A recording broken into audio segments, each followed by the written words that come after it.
This story is a little hard for me to tell, but I feel like it's important to share. It's about boundaries, family, and learning to stand up for yourself, even when it's terrifying.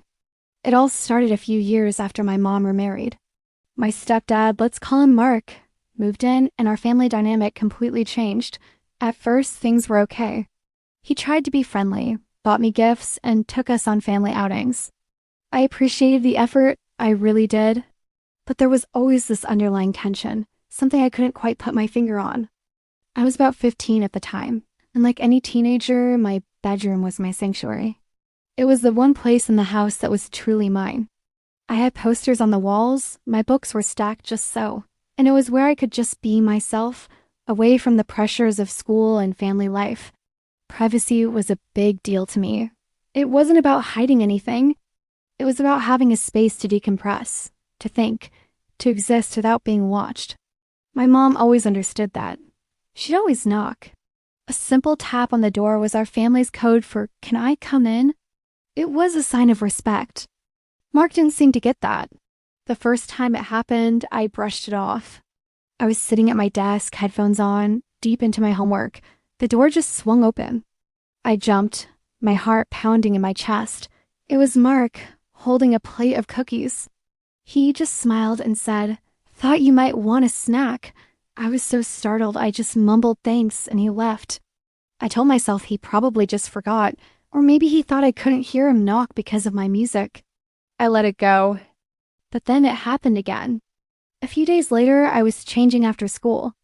I had just taken my shirt off when the door opened again. No knock, just Mark standing there. He was looking for a screwdriver or something. He didn't seem fazed at all, just asked if I'd seen it. I grabbed my shirt, pulled it back on, my face burning with embarrassment. I stammered, "No, and could you please knock next time?" He just chuckled and said, "Oh, sorry, didn't think." And then he walked out, leaving the door wide open. I felt so exposed, so violated.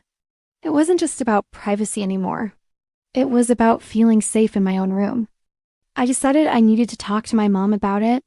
That evening, I found her in the kitchen and tried to explain what was happening. I told her how uncomfortable it made me feel. I expected her to understand, to be on my side. But her reaction wasn't what I hoped for. She sighed and said, "Honey, he doesn't mean anything by it. He's just not used to having a teenager around. This is his house too, you know?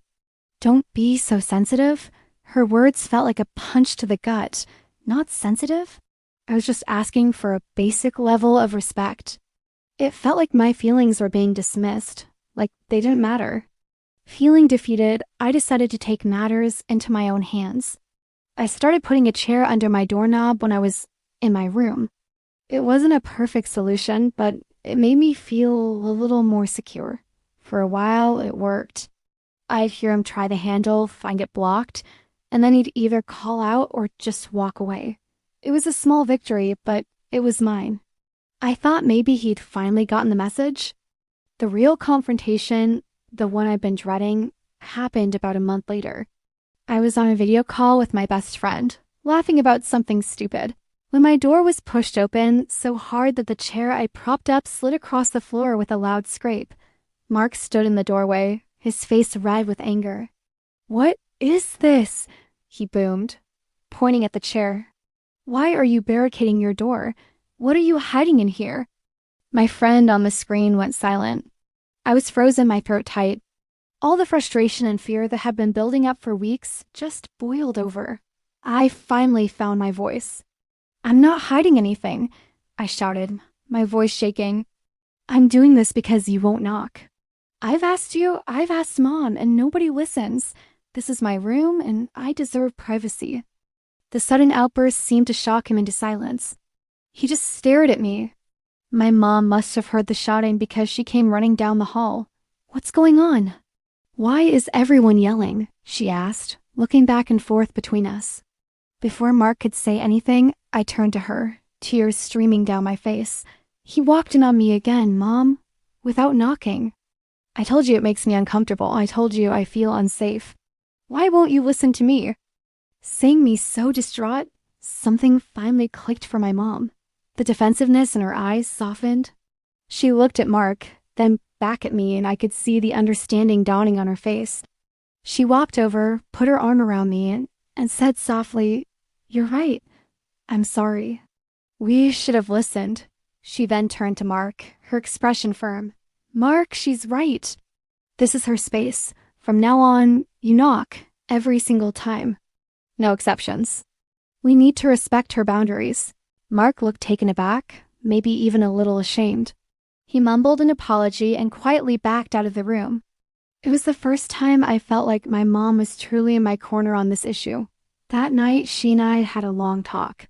I explained again how his actions, even if unintentional, made me feel. She apologized for not taking me seriously sooner and promised things would change, and they did. Mark started knocking. It was awkward at first, a forced little rap on the door. But it was a start. That incident taught me a huge lesson. It taught me that my feelings are valid, and it's okay to demand respect, even from family. It's not being sensitive to want to feel safe and secure in your own space. It can be incredibly difficult to speak up, especially to the adults in your life, but your voice matters.